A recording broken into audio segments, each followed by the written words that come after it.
Capítulo 5. Un año con la firma de Francon y Heger le había dado a Ketin el título, por el que tanto había suspirado, de príncipe heredero sin cartera. Pese a no ser más que un dibujante, era el favorito de Francon. Este le confería un honor inaudito para un empleado, lo llevó a comer. Además, Francon lo llamaba para que estuviese presente en las entrevistas que tenía con los clientes, y parecía que a estos les agradaba ver un joven tan decorativo en el estudio de un arquitecto. Lucio Negiger tenía la fastidiosa costumbre de preguntarle a Francon, de pronto, dónde consiguió el nuevo empleado, y señalaba a un empleado que desde hacía 3 años estaba allí. Pero Heger sorprendía a todos al recordar el nombre de Ketin y saludarlo siempre que lo encontraba con una sonrisa de reconocimiento positivo. Ketin había tenido una larga conversación con él, una monótona tarde de noviembre, sobre porcelanas antiguas. Era la manía de Heger. Poseía una valiosa colección reunida con apasionamiento. Ketin desplegó conocimientos muy serios sobre el tema, aunque nunca había oído hablar de porcelanas antiguas hasta la noche anterior, que se la había pasado en una biblioteca pública. Heger estaba encantado, pues nadie en el estudio se preocupaba por su manía y pocos notaban su presencia. Heger le dijo a su socio: «¿Es usted verdaderamente sagaz para elegir a sus empleados, Guy? Hay un muchacho que no quisiera que perdiésemos. ¿Cómo se llama?» «Ketin».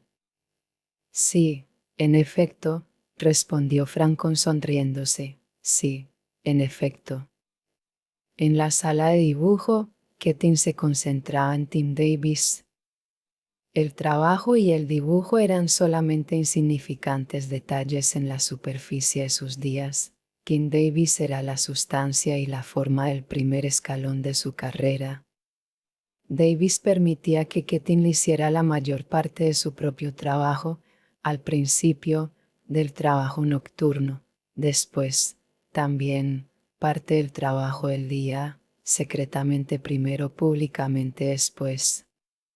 Davis hubiera deseado que no se supiese, pero Ketin lo hizo conocer con un aire de confidencia ingenua con el que infundía la sensación de que él era tan solo una herramienta, como el lápiz o la regla de Tim, que su ayuda realzaba la importancia de Tim en lugar de disminuirla y que, por esa razón, él no había querido ocultarlo.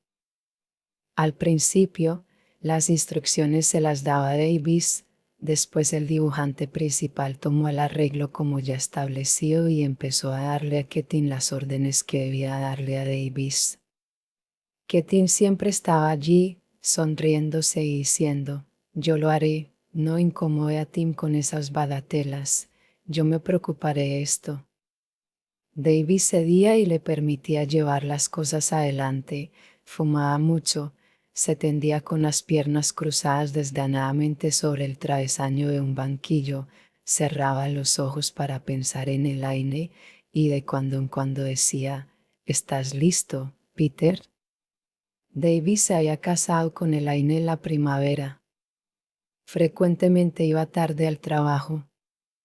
Le había murmurado a Ketin: «Tú, que estás en buenas relaciones con el viejo, deslízate una palabra de recomendación para mí de vez en cuando, ¿quieres? De manera que pasen por alto algunas cosas. Dios mío, cómo odio tener que trabajar ahora». Ketin le decía a Francon: «Siento, señor Francon, que los planos del sótano de la hora de Murray tarden tanto, pero Tim Davis tuvo una pelea con su esposa anoche y usted sabe lo que son los recién casados, no sea demasiado duro con ellos». «O si no, Tim Davis otra vez, señor Francon, perdónelo, no pudo hacerlo, no se ha podido concentrar en su trabajo aún». Cuando Francon recorrió la lista de los salarios de los empleados, advirtió que el dibujante mejor pagado era el hombre menos necesario del estudio. Cuando Davis perdió el puesto, ninguno de los empleados del estudio se sorprendió, salvo el mismo Tim Davis. No lo podía comprender. Sus labios adoptaron un gesto de amarga desconfianza contra un mundo al que odiaría para siempre. Sintió que no tenía en la tierra otro amigo que Ketin. Ketin lo consoló, maldijo a Francon, maldijo la injusticia de los hombres y gastó $6 en una taberna clandestina para obsequiar al secretario de un oscuro arquitecto que conocía. Así obtuvo un nuevo empleo para Tim Davis. Después, siempre que se acordaba de Davis, sentía un cálido placer. Él había ejercido influencia en la vida de un ser humano, lo había sacado de una senda y lo había puesto en otra. Tim Davis no era ya para el Tim Davis, sino solo una forma viviente y un espíritu consciente. ¿Por qué había temido siempre esa misteriosa entidad que era la conciencia de los demás? Y él había torcido esa forma y ese espíritu según su propio deseo. Por decisión unánime de Francon, Heyer y el dibujante principal, la mesa de Tim, su puesto y su remuneración fueron adjudicados a Ketin. Esto era solamente una parte de su satisfacción, había otra más cálida, menos real y más peligrosa. A menudo decía con viveza, Tim Davis, ah, sí. Yo le conseguí el empleo que tiene ahora. Le escribió a su madre sobre todo eso. Ella les decía a sus amistades, Peter es un muchacho muy poco interesado. Le escribía a su madre, por obligación, una vez por semana. Sus cartas eran cortas y respetuosas. Las de ella eran largas, detalladas y llenas de consejos, que él raras veces leía hasta el fin. Veía a Catherine Halsey de vez en cuando. No había ido a verla la noche siguiente, conforme había prometido. Se había despertado por la mañana y al recordar las cosas que le había dicho, sintió odio por ella. Pero una semana más tarde volvió y ella no le hizo ningún reproche ni le mencionó para nada a su tío. La veía después cada mes o dos, se ponía muy contento cuando la veía, pero nunca le hablaba de su carrera. Trató de hablarle a Rourke de ello, pero fracasó en su intento. Lo visitó 2 veces y trepó indignado los 5 tramos de la escalera que conducía a la habitación de Rourke.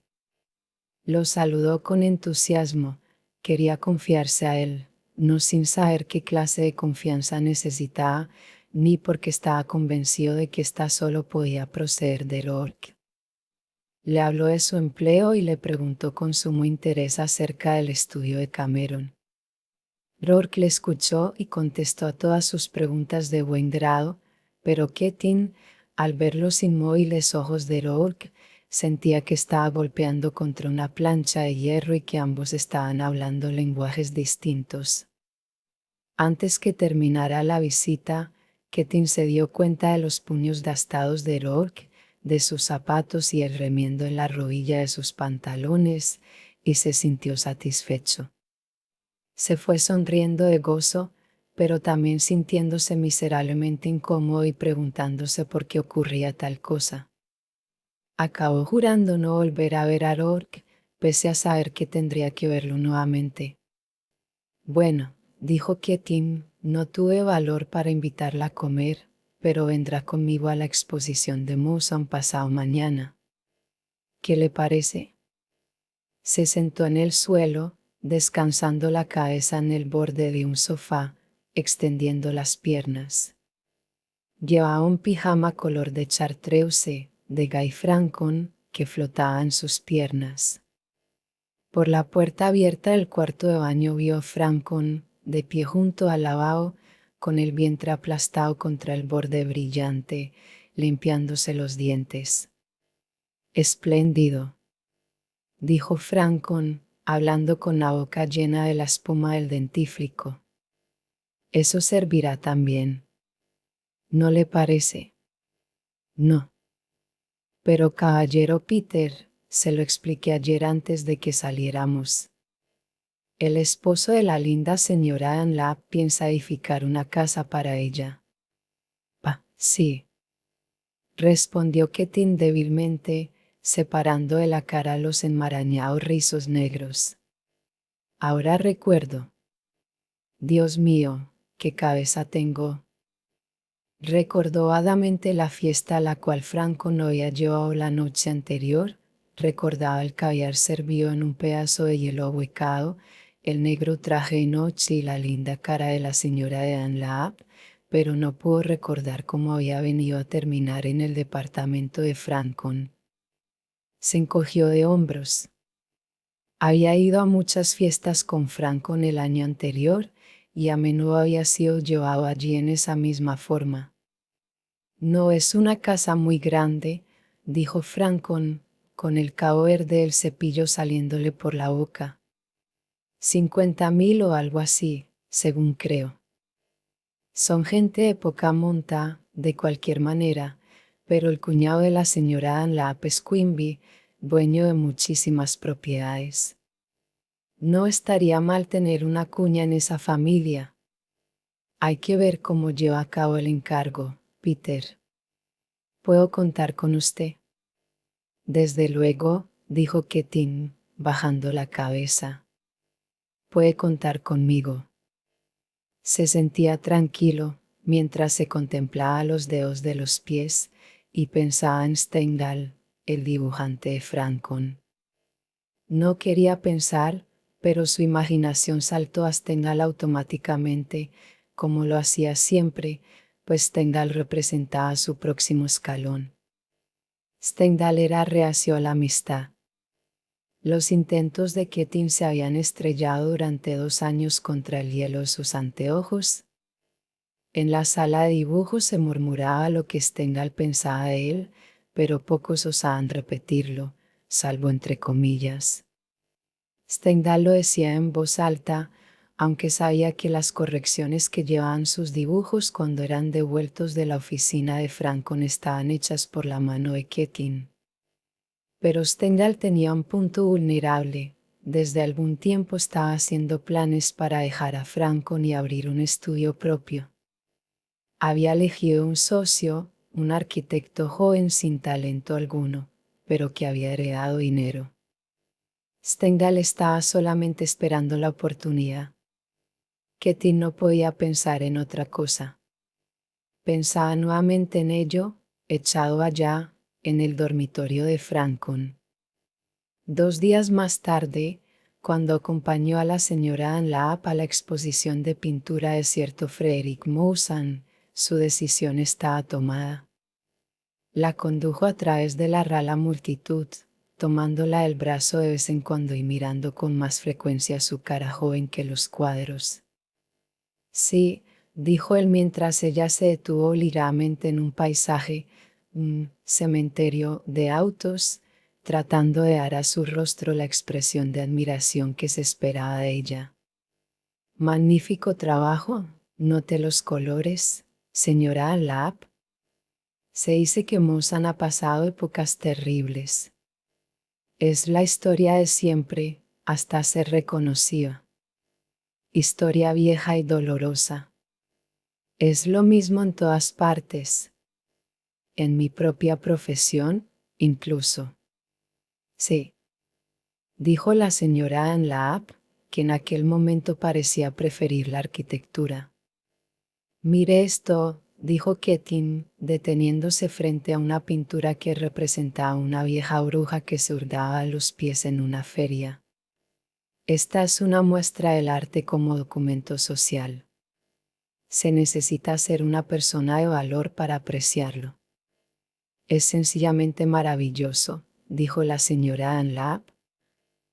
Sí, valor. Es una cualidad rara. Se dice que Moussan se moría de hambre en una guardilla cuando fue descubierto por la señora Stuyvesant. Es magnífico poder ayudar a un joven talento en esa forma. Debe ser maravilloso, convino la señora Anlap.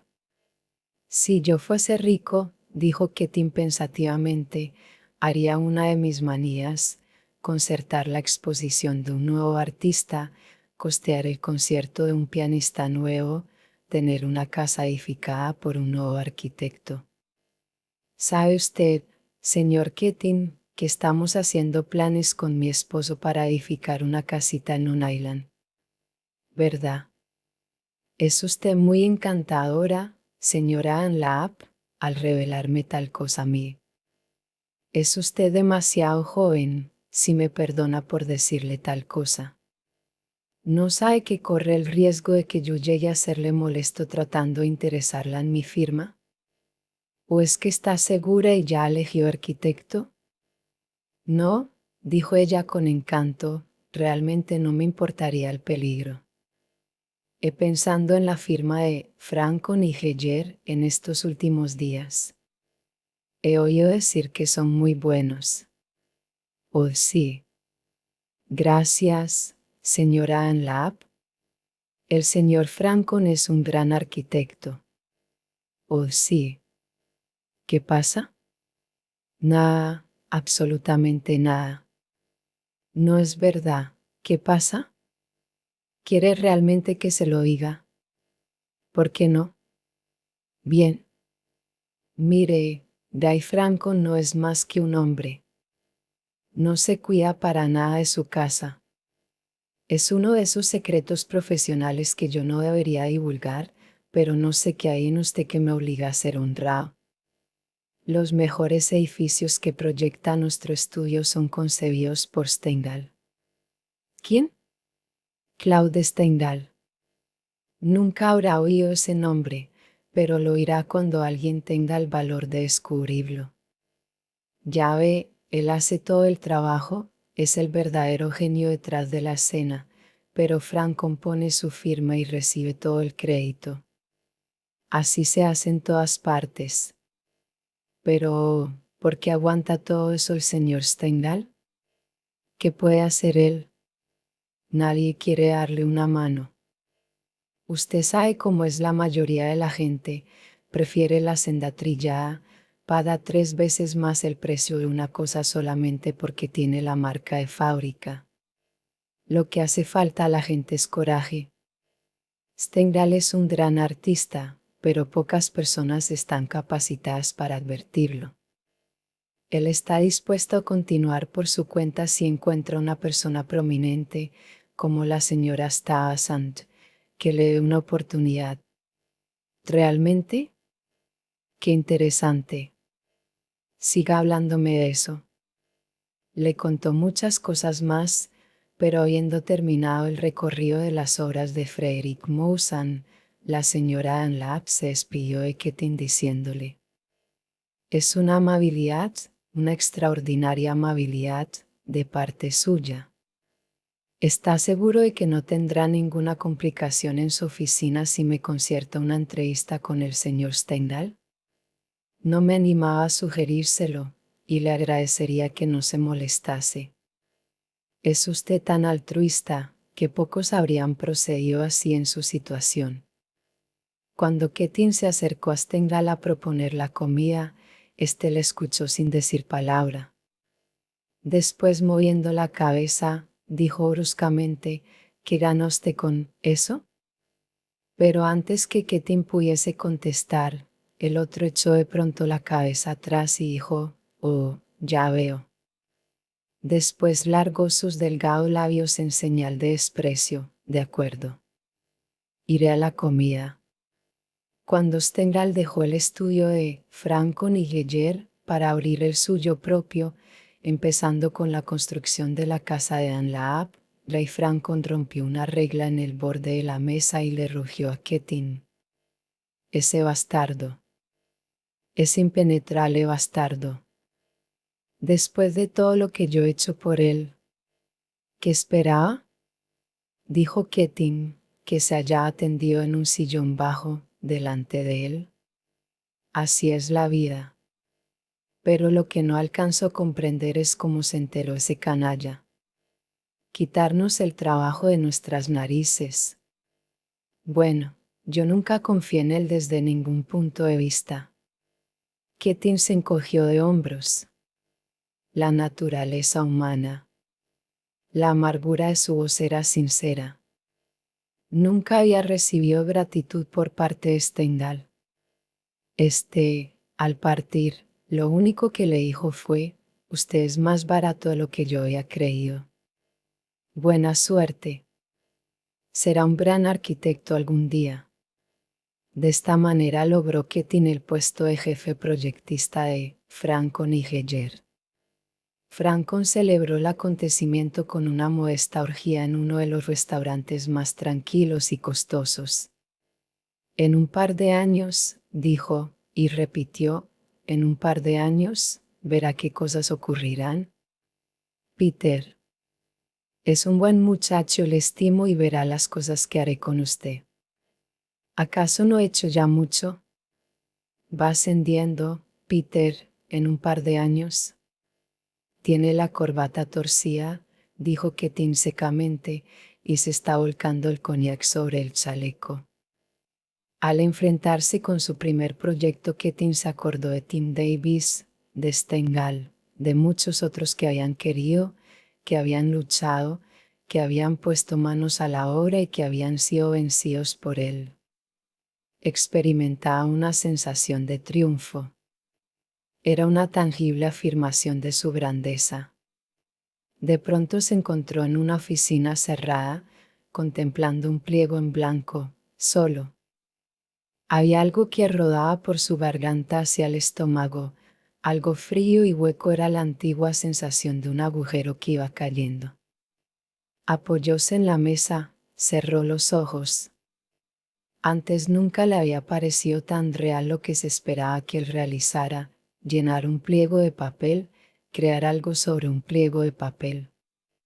Era tan solo una pequeña residencia, pero en lugar de verla elevarse ante él, la veía hundiéndose, veía su conformación como si fuera un foso en el suelo y como un foso dentro de él, como un vacío con Davis y Stendhal solamente, haciendo dentro un ruido inusitado. Francon le había dicho acerca de la construcción: debe tener dignidad, nada de extravagancias, una construcción elegante, siempre dentro del presupuesto.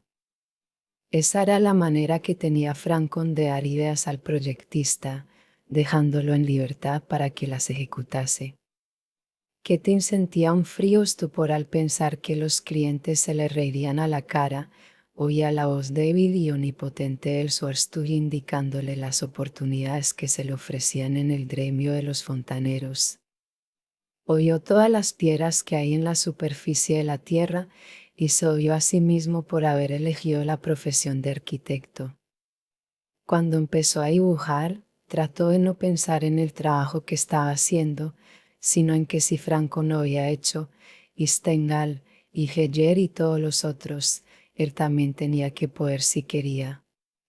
Empleó varios días en los bocetos preliminares, pasó largas horas en la biblioteca de Francon y Heyer, buscando, en fotografías de edificios clásicos, el aspecto del que tenía que hacer. Sentía que la tensión le fundía el cerebro. Y pensaba que era justo y bueno que así ocurriese, mientras la casa crecía bajo sus manos, porque los hombres aún adoraban a los maestros que habían hecho lo mismo antes que él. No tenía que extrañarse de temer o tomar las oportunidades que se presentaran, habían sido hechas para él. Cuando los croquis estuvieron listos, se quedó mirándolos con duda. Si se le hubiese dicho que era la mejor o la peor casa del mundo, hubiera estado igualmente de acuerdo con las dos opiniones. No tenía seguridad. Tenía que estar seguro. Se acordó de Stanton y pensó en el que confiaba cuando le asignaban algún trabajo allí. Telefoneó al estudio de Henry Cameron y preguntó por Howard O'Rourke. Fue a ver a O'Rourke aquella noche y extendió delante de los planos, la elevación, la perspectiva de su primer proyecto de construcción. O'Rourke se plantó delante de ellos, extendió los brazos, agarrándose con sus manos al borde de la mesa, y permaneció mudo un largo rato. Ketin esperaba ansioso, sintió que junto con la ansiedad iba creciendo la furia, por no poder comprender por qué estaba tan ansioso. Cuando ya no pudo más, dijo: Tú sabes, Howard, que todo el mundo dice que Stengel es el mejor proyectista de la ciudad, y no creo que él estuviese dispuesto realmente a marcharse, pero yo le conseguí una oportunidad y ocupé su puesto. Quería hacer algo muy bueno con esto, pero se detuvo. No parecía animado y orgulloso, como le hubiera ocurrido en cualquier otra parte. Parecía que imploraba. Rourke se volvió y lo miró. Sus ojos no eran despreciativos, solamente estaban dilatados un poco más que de costumbre, atentos y perplejos. No dijo nada y volvió a los dibujos. Keating se sintió indefenso. Davis, Stendhal, Franco no significaban nada allí. La gente era su protección contra la gente, pero Rourke no tenía el sentido de la gente. Los otros le daban a Keating el sentimiento de su propio valor, pero Rourke no le daba nada. Pensó en coger sus dibujos e irse. El peligro no era Rourke, el peligro era que Keating se quedase. Rourke se volvió hacia él. ¿Sientes placer haciendo esta clase de cosas, Peter? Oh, ya sé que no apruebas esto, dijo Keating con voz penetrante. Pero es cosa comercial. Quiero saber qué piensas de esto prácticamente, no filosóficamente, ¿no? No, no voy a predicar. Solamente deseaba saber. Si tú puedes ayudarme, Howard, si puedes ayudarme un poco. Es mi primera construcción y significa mucho para mí en el estudio, y no estoy seguro de si está bien. ¿Qué piensas tú? ¿Quieres ayudarme? ¿Cómo no? Rourke arrojó a un lado el proyecto de la graciosa fachada, con sus pilastras acanaladas, los frontones cortados, los haces romanos sobre las ventanas y dos águilas del imperio a la entrada. Recogió los planos. Tomó un pliego de papel de tela, lo puso sobre el plano y empezó a dibujar. Keating observaba el lápiz en la mano de Rourke. Vio desaparecer la imponente entrada del foyer, las galerías torcidas, los oscuros rincones. Vio un inmenso living room creciendo en el espacio, en el mismo espacio que él había creído demasiado limitado. Vio una pared de ventanas inmensas que daban al jardín, una espaciosa cocina. Se quedó observando durante mucho tiempo. ¿Y la fachada?, preguntó cuando Rourke abandonó el lápiz. No puedo ayudarte en eso. Si tiene que ser clásica, es preciso que sea un buen clásico al menos. No necesitas poner 3 pilares donde basta con uno. Y quita esos pajarracos de la puerta, es demasiado. Keating le sonrió con agradecimiento cuando se fue con los dibujos debajo del brazo. Bajó la escalera herido y enojado. Trabajó durante 3 días haciendo nuevos planos de acuerdo con los bosquejos de Rourke y una nueva y más simple elevación, y presentó su casa a Francon con un gesto orgulloso y que parecía un floreo. Bien, dijo Francon, estudiándolo. Bien, digo. ¿Qué imaginación tiene, Peter? Me sorprende. Es un poco atrevido, pero me sorprende. Tosió y agregó: es exactamente lo que tenía en mi cabeza. Naturalmente, agregó Keating. Estudié sus construcciones y traté de pensar lo que usted hubiese hecho, y si está bien es porque sé cómo captar sus ideas. Francon se sonrió, y Keating pensó al punto que Francon no creía realmente en eso y sabía que Keating no lo creía, y, sin embargo, ambos se alegraron, unidos más estrechamente por un método común y un común delito. Cameron tenía sobre la mesa una carta en la que le informaba que, después de una consideración muy seria, el directorio de la Security Trust Company lamentaba no haber podido aceptar sus planos para el edificio de la nueva sucursal de la compañía en Astoria y que la obra había sido adjudicada a la firma Gould y Pettingil. Junto con la carta había llegado un cheque en concepto de pago por los proyectos preliminares, conforme se había convenido. La suma no era suficiente para cubrir los gastos que habían originado aquellos proyectos. La carta estaba sobre la mesa. Cameron estaba sentado delante de ella, echado hacia atrás, sin tocar la mesa, las manos juntas en el regazo, el dorso de una mano sobre la palma de la otra, los dedos unidos. Era solamente un pedazo de papel, pero él estaba inmóvil frente a ella, porque le parecía una cosa sobrenatural que, como el de Idiam, enviaría rayos mortales si él se movía.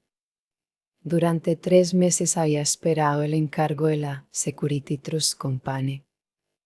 Una tras otra, todas las oportunidades que se le habían presentado a raros intervalos en los 2 últimos años se habían desvanecido, aparecían como vagas promesas y se desvanecían en forma de firmes rechazos. Uno de los dibujantes había tenido que ser suprimido hacía tiempo. El dueño de la casa reclamaba el alquiler, cortésmente al principio, más tarde con sequedad y después ruda y descaradamente. Pero nadie en la oficina se había preocupado mucho por los atrasos en los sueldos. Existía el encargo de la Security Trust Company. El vicepresidente, que le había pedido a Cameron que presentase sus proyectos, le había dicho: sé que algunos de los directores no serán de la misma opinión, pero siga adelante, Cameron. Aproveche esta oportunidad, yo lucharé por usted. Cameron no se durmió. Él y Rourke trabajaron sin descanso para tener listos los planos con tiempo, antes que Gould y Pettingil presentasen los suyos. Pettingil era sobrino de la esposa del presidente del banco y una famosa autoridad en materia de ruinas de Pompeya. El presidente del banco era ardiente admirador de Julio César, y una vez, cuando estuvo en Roma, se había pasado 1 hora y cuarto examinando con reverencia el Coliseo. Cameron y Rourke habían vivido en la oficina, con una cafetera de café negro, mañana, tarde y noche durante días, y Cameron pensaba involuntariamente en la cuenta de la luz, pero trataba de olvidarlo. Las luces ardían en la sala de dibujo en las primeras horas del amanecer cuando enviaba a Rourke a buscar bocadillos, y Rourke se encontraba con una mañana grisácea cuando todavía era de noche en la oficina, pues las ventanas daban frente a una alta pared de ladrillos. El último día, Rourke mandó a Cameron a su casa después de medianoche, porque sus manos temblaban y sus rodillas buscaban el alto taburete de dibujo para apoyarse. Rourke lo llevó a un taxi, y a la luz de un foco de la calle, Cameron pudo ver el rostro desencajado del muchacho, cuyos ojos se mantenían abiertos solo por el esfuerzo que hacía. A la mañana siguiente, Cameron entró en la sala de dibujo y encontró la cafetera en el suelo, junto a un charco negro, la mano de Rourke, con la palma vuelta y los dedos a medio cerrar, en el charco. El cuerpo de Rourke estaba tendido en el suelo con la cabeza echada hacia atrás. Estaba profundamente dormido. Sobre la mesa, Cameron vio los planos terminados. Miró la carta que estaba sobre la mesa.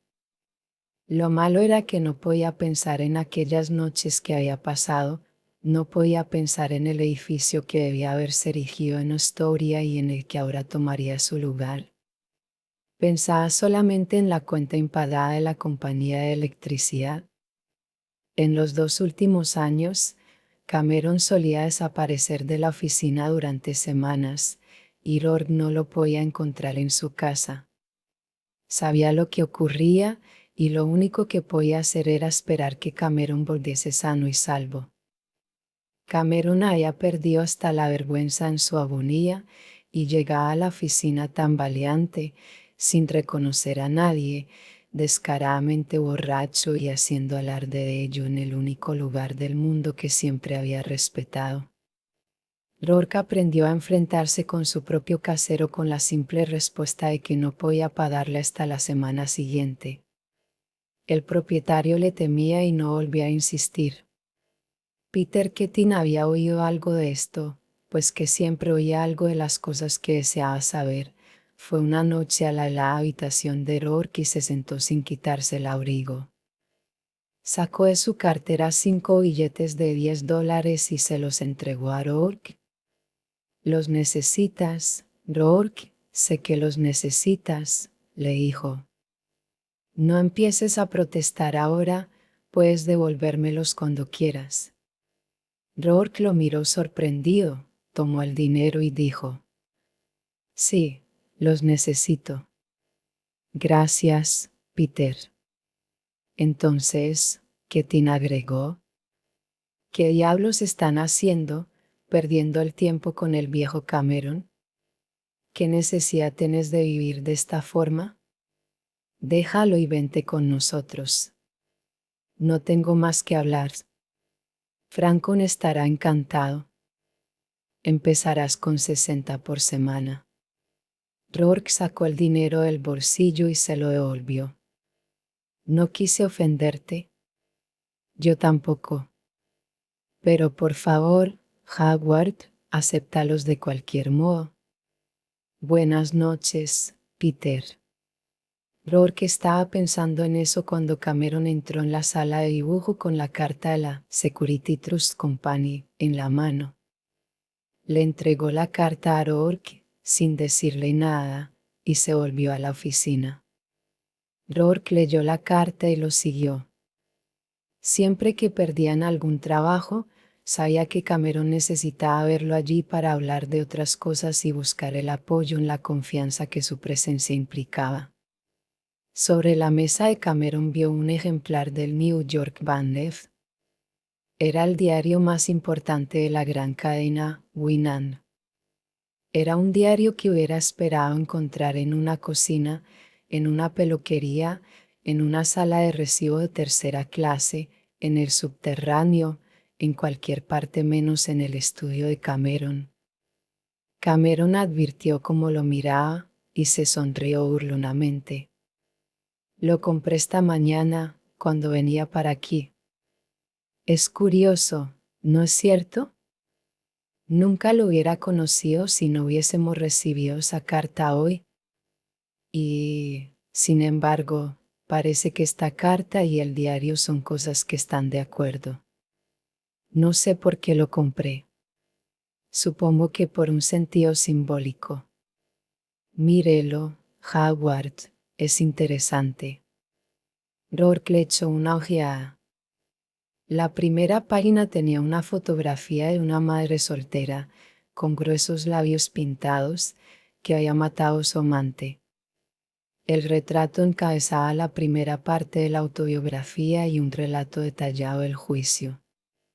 Las otras páginas traían una cruzada contra las compañías de servicios públicos, un horóscopo diario, extractos de sermones, recetas para recién casadas, retratos de muchachas con hermosas piernas, consejos para retener al marido, un concurso de niños, un poema donde se proclamaba que saber fregar platos era más noble que escribir una sinfonía, un artículo que demostraba que una santa mujer que ha dado a luz un niño era automáticamente una santa. Esa es la contestación. Esa es la contestación que nos dan a usted y a mí. Eso existe y eso gusta. ¿Puede luchar contra eso? ¿Tiene palabras que puedan ser oídas y comprendidas por quienes leen esto? No nos deberían haber enviado la carta, nos deberían haber enviado un ejemplar del banner de Winnan. Sería mucho más simple y más claro. Sabe que en pocos años ese increíble bastardo de Gal Winnan gobernará el mundo. Será un mundo hermoso. Y tal vez tenga razón. Cameron tomó el diario extendido, pesándolo en la palma de la mano. Dele a ellos lo que quieren y permítales que en retribución le adoren y le laman los pies, ¿o qué? ¿Qué valor tiene? Solamente que no importa, nada importa, ni siquiera esto me importa. Después miró a Rourke y agregó, si solamente pudiera seguir hasta que usted haya comenzado por su propia cuenta, Howard. No hable de eso. Quiero hablar de eso. Es gracioso, Howard. La próxima primavera hará 3 años que está aquí. Parece mucho más, ¿no es cierto? Bien, ¿acaso le he enseñado algo? Le diré, le he enseñado mucho y nada. Nadie le puede enseñar nada a usted. Nadie puede ir a su esencia, a su fuente, a enseñarle. Lo que hace le pertenece, no es mío. Yo solo puedo enseñarle a hacerlo mejor, puedo darle medios, pero el objeto es suyo, solamente suyo. Usted no será pobre discípulo que haga cositas anémicas en antiguo estilo jacobino o en moderno estilo Cameron. Usted será, si solamente pudiese vivir para verlo, vivirá para verlo. Y bien lo sabe. Cameron se quedó mirando las desnudas paredes de su oficina, los blancos montones de cuentas sobre su mesa, la lluvia de hollín que goteaba lentamente en las ventanas. No tengo respuestas que darle, Howard. Lo dejaré a usted para que los convenza. Usted les contestará. A todos, a los diarios de Winand y a lo que hace posible los diarios de Winand y a lo que está detrás de eso. Es una extraña misión la que le encargo. No sé cuál será nuestra contestación. Sé solamente que hay una respuesta y que usted la tiene, que usted es la respuesta, Howard, y algún día encontrará las palabras que la expresen.